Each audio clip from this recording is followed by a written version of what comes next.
درود شنوندگان گرامی، گفتارمان را از سلسله خوانش ادبی آغاز می‌نماییم.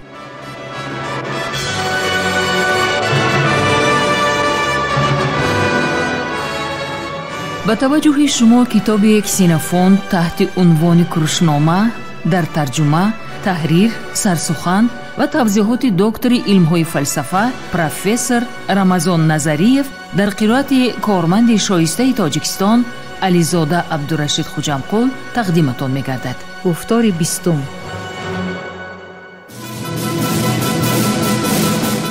سلسله مذکور با هدایت و دستگیری اساسگزار صلح و وحدت ملی پیشوای ملت پرزیدنت جمهوری تاجیکستان محترم امامعلی رحمان به چاپ رسید.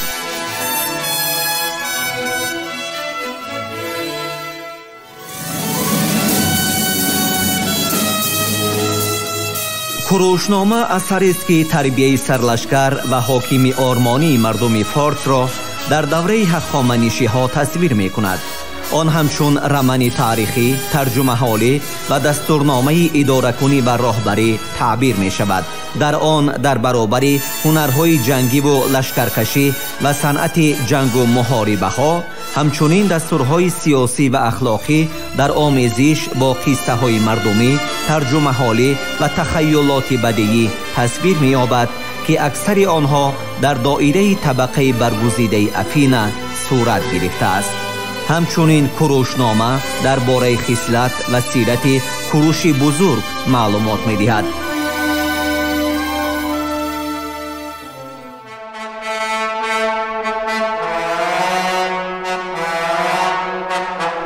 کتاب دوم، باب 4.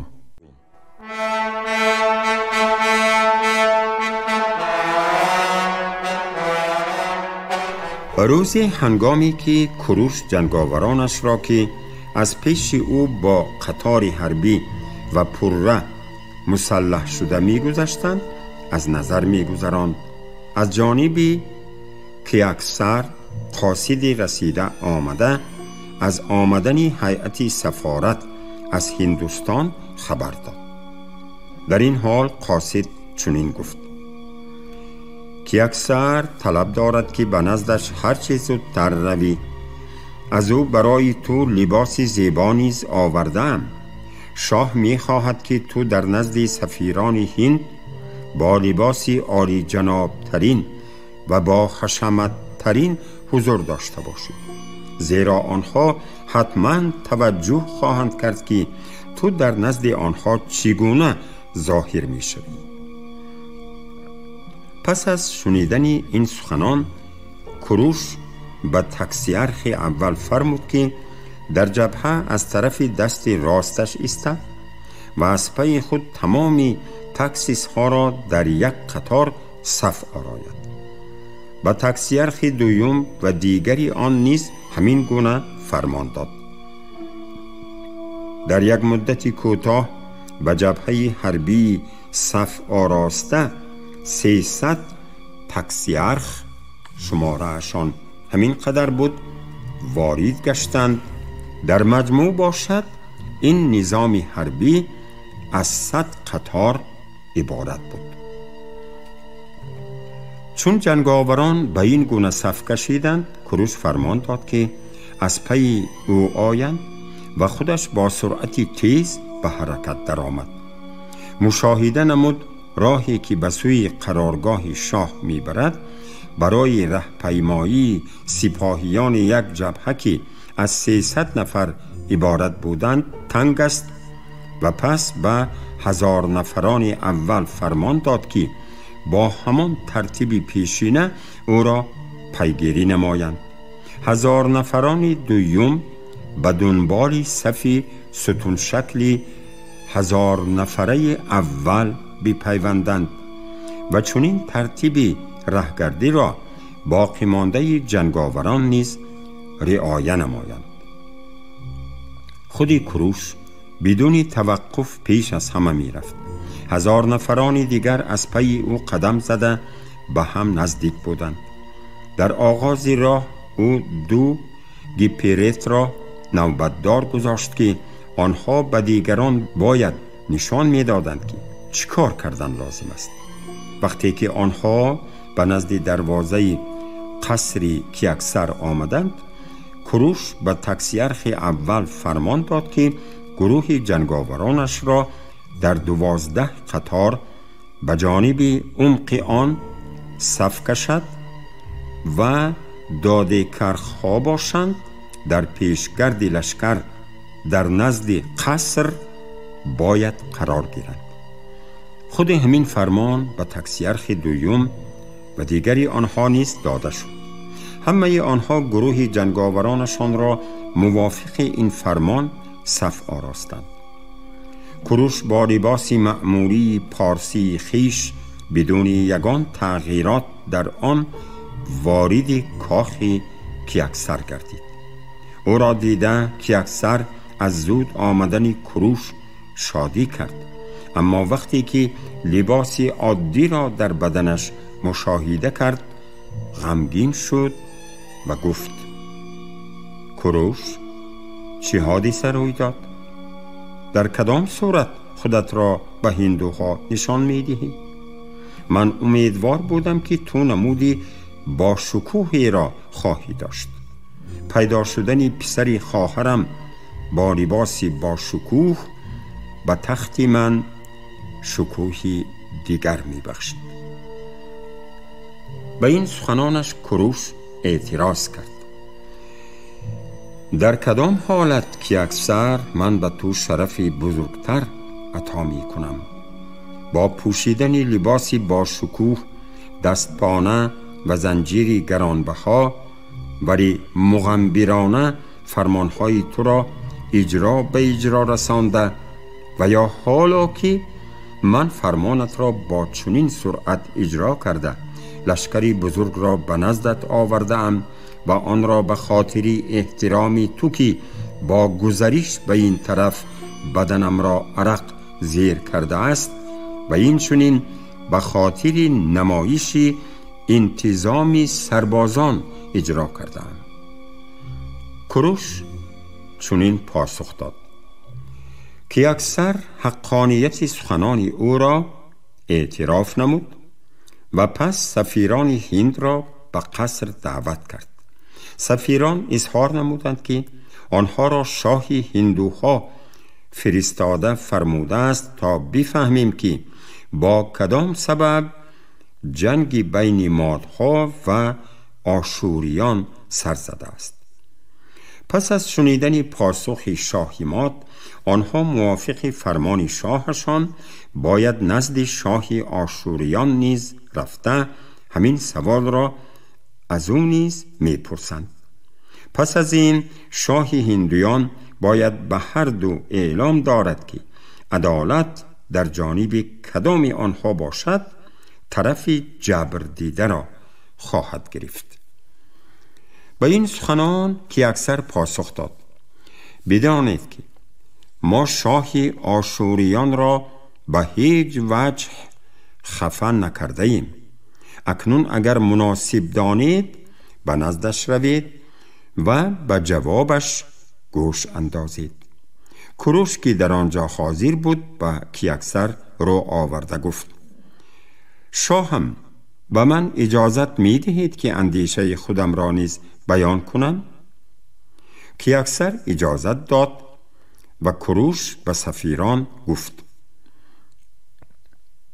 به شاه هند اگر کیاکسار به این تکلیف مخالف نباشد چنین خبر رسانید. اظهار می نماییم که ما راضیم که شاه هندویان را به حیث حکم انتخاب کنیم، در حالی که اگر شاه آشور خود را جبر دیده حساب کند.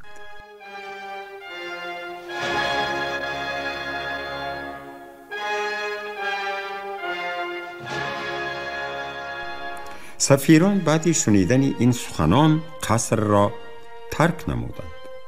وقتی که سفیران هند رفتند، کوروش به کیاکسار گفت: کیاکسار، من به اینجا آمده از خانه مبلغی خیلی کمی شخصیم را با خود گرفتم. از آن مبلغی که داشتم حالا خیلی کم مانده است. آن را برای نگهداری سربازان صرف کردم. شاید به تعجب بیایی چطور من پول خود را برای سربازان صرف کرده می توانم، در حالی که آنها را باید خودت سرپرستی می نمودی. بدان که من این مبلغ را برای یگان چیز دیگر بغیر از جایزه ها و روح بلندی سربازانی که از همه بیشتر کارنمایی نشان داده اند صرف نکردم. من باوری دارم مردانی را که باید در هر کار یاورانی وفادار باشند، با سخنانی نیک و خیرخواهی و نه از راهی برایشان ناخوشی آوردن و یا زوراوری به خود جلب کردن ممکن است. اما آنهایی را که باید در جنگ به همسفری دلاوری خودمان تبدیل گردانیم و فکرم از آن بیشتر باید با سخنان و رفتاری نیک به خود جلب نماییم. آدمانی که ما به اطاعت بیچون و چرای آنها امید می‌بندیم نباید دشمن بلکه دوست شوند.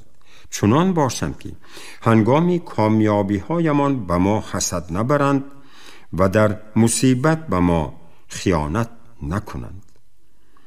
با وضعیت کارمان چنین بها داده به خلاصه می آیم که به ما پول لازم است. انتظار کمک از جانب تو که به این همچنانی که می دانم خراجات کلان را بر دوش گرفته ای به نظرم تماما نامناسب به نظر می رسد. از این رو به فکرم من و تو یک جایه باید درباره آن اندیشه کنیم که مبلغ پولیت همیشه کافی باشد.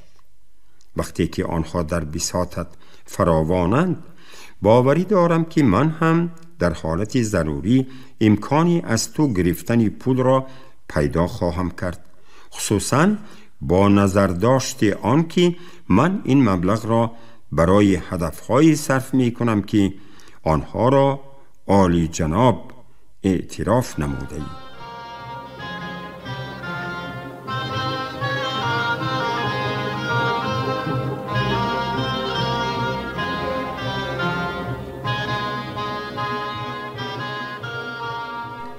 چند پیش در یاد دارم گفته بودی که شاه ارمنستان پس از شنیدن خبر درباره آن که دشمنان به ما حمله کرده اند متکبرانه رفتار نموده از فرستادن لشکر برای دستگیری و خراجی که باید می سپرد سرپیچیده است. بله کروش، او محض همین طور رفتار کرد. برای همین حالا من دودیلم. آیا به ارمنستان رفته او را به زور قوه مجبور کنم که اطاعت کند یا کمی صبر کرده او را آرام گذارم تا بغیر از دیگران یک دشمنی دیگری را کسب ننمایم؟ کروش پرسید قرارگاه شاه ارمنستان در کجاست؟ در موضعی از نگاه حربی مستحکم و یا دسترس آسان؟ موضع چندان مستحکم نیست، جواب داد کیکسر. من محض همین نکته را در نظر داشتم. اما در آنجا کوه‌هایی هستند که او در حال پناه برده همه آن چیزهایی را که به آنجا می آرد پنهان نموده خود را بی خطر احساس می کند مگر آنکه او را به محاصره گیرند، چنانی که این کار را یک زمان پدرم به سامان رسانده بود. اما اگر خواهی که مرا با یک گروه جنگاورانی سواره به آنجا فرستانی، گفت کروش، و زیاده از آن با شماره موافق آنها با دستگیری خدایان باوری دارم، با آن نائل می گردم که وی برای تو لشکر و خراج مالی ارسال خواهد کرد. من هم امیدوارم که پس از این او نسبت به زمان حاضره با ما مناسبتی بیشتر دوستانه خواهد داشت. من هم چنین فکر دارم که آنها برای عهدبندی نسبت به من به خودت بیشتر میل دارند، جواب داد کیکسر. چنانه که شنیدم کدامی از پسران شاه ارمنی ها حتی از رفیقان نزدیکت هنگام شکار بودند. آنها شاید می‌خواهند با تو دوباره واخورند. اگر توانیم که آنها را به دست آوریم، ما می‌توانیم هر چیزی که خواستی دلمان است به دست خواهیم آورد.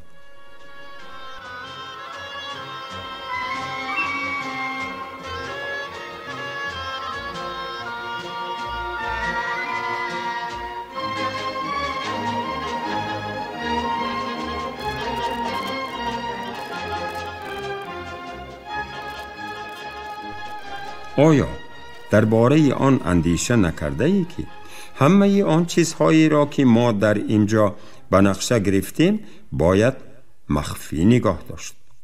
البته در این صورت اگر کسی از دشمنان به دست ما افتد و یا اگر به مقابل آنها با رهپیمایی جنگی رهسپار گردیم، مگر آنها در غفلت میمانند؟ پس باید یک حالت دیگر را به نظر گیر، گفت کوروش، که شاید به نظرت از فایده خالی نباشد. آخر به من در حالتهای زیاد لازم می آمد که با تمام همسالان خود در سرحد ملک تو و سرزمین شاه ارمنستان زود شکار کنم و من با یک گروه سواره دوستانی محلی خود به آنجا الکی رفته بودم.